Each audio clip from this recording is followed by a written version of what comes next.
It's the end of 2021, a time of reflection. I'm reflecting on this past year, thinking about the impact of the pandemic on the Latino community.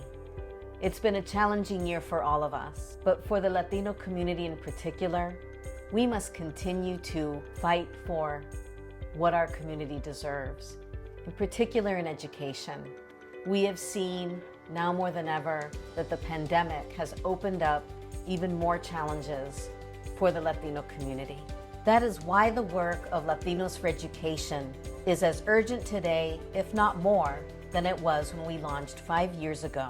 I didn't see teachers that looked like me until I was in college. And I think this is a very common experience, unfortunately, for our children. 2021 was a landmark year for Latinos for Education. We saw our fellows and alumni continue to show up for students and families like never before. The Educator Diversity Act is legislation that we have filed this session with the support. Through our work on the Educator Diversity Act in Massachusetts, we are bringing diverse stakeholders together to push for bold policy that reimagines the state's teaching workforce to be more representative and inclusive of educators of color that can also serve as a model for policy nationwide.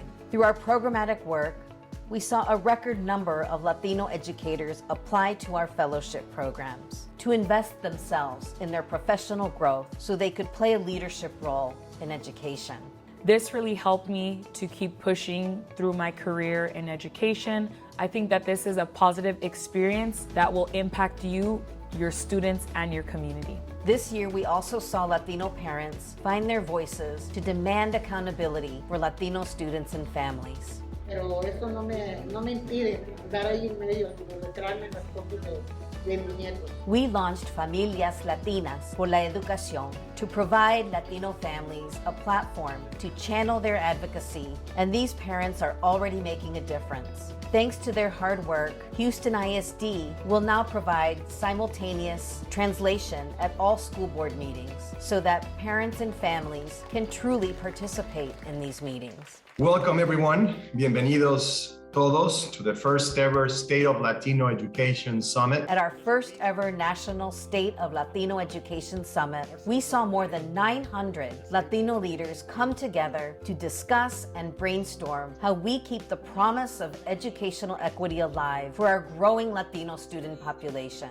Behind the scenes, we surveyed and brought together dozens of Latino educators, administrators, and advocates to inform our policy agenda, which I'm excited to see roll out in 2022. So it is with great pleasure that I present this citation on behalf of Speaker Mariano and the Massachusetts House of Representatives to Latinos for Education. None of these accomplishments would have been possible without a tremendous and growing team, which today stands at over 20 employees nationwide. They show up, bringing their authentic selves to the work, ensure we are bringing our community's perspective to everything we do, and they show me what we can accomplish together when we do it con ganas.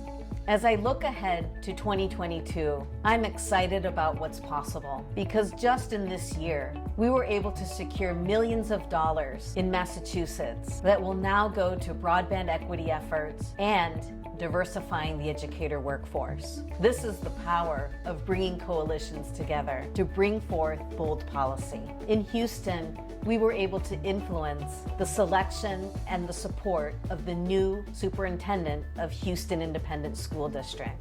We raised our voice so that the federal CARES funding and ARPA funding would be equitably distributed to Latino students and families. And we're just getting started. If you believe in the work that Latinos for Education is doing, if you believe in an equitable opportunity for more Latino students to receive the education that they deserve, I invite you to join us. Be our partner. Support us, invest in us, work with us. Join our network because together we can build what's possible for Latino students and families in this nation as we continue to look forward to 2022 and beyond and achieve the impact that we set out to achieve just 5 years ago. I wish you the happiest of holidays, of peace and health for your families, for your community, and we'll see you soon.